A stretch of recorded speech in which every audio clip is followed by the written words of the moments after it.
Ikaw yung nanalo. Grabe naman! Ang galing ni Kim Chu! Ang galing ni Kim Chu! Palakpakan naman natin.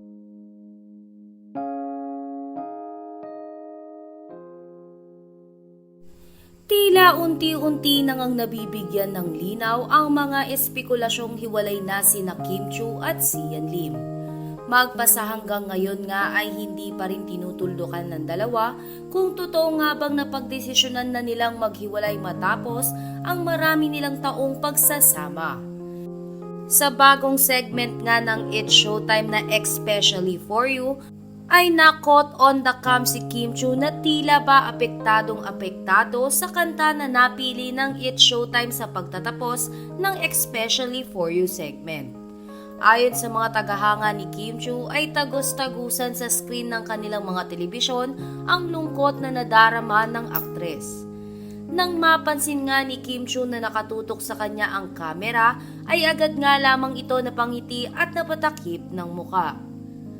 Hindi pa nga dito nagtatapos ang pagpapakita ni Kim Chu ng kanyang malungkot na nararamdaman. Dahil sa tawag ng tanghalan ay muling napagkaisahan ng It's Showtime host si Kim Chu.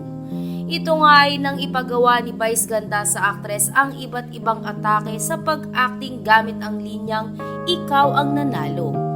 Nag-aalinlangan pa sa una si Chinita Princess kung gagawin ba nito ang pinapagawa sa kanya ni Vice Ganda.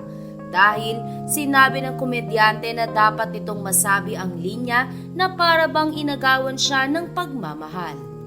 Gayunpaman, dahil profesional ang aktres ay ginawa niya pa rin ito. Sa una ay natawid naman ng aktres ang pinapagawa ni Vice Ganda.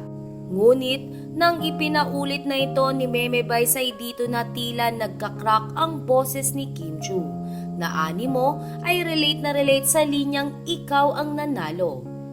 Samantala, agad naman na dinamayan ng It's Showtime host si Kim Chu. Sa katunayan ay niyakap pa ito ni Chang Ami. Sa kabilang banda ay awang-awa ngayon ng mga tagahanga ni Kim Chu sa lungkot na nararamdaman ngayon ng kanilang idolo. Anila ay hindi na napipigilan ni Kim Chu na maipakita on-cam ang kanyang emosyon dahil sa problema na kinakaharap nito ngayon sa kanyang buhay pag-ibig.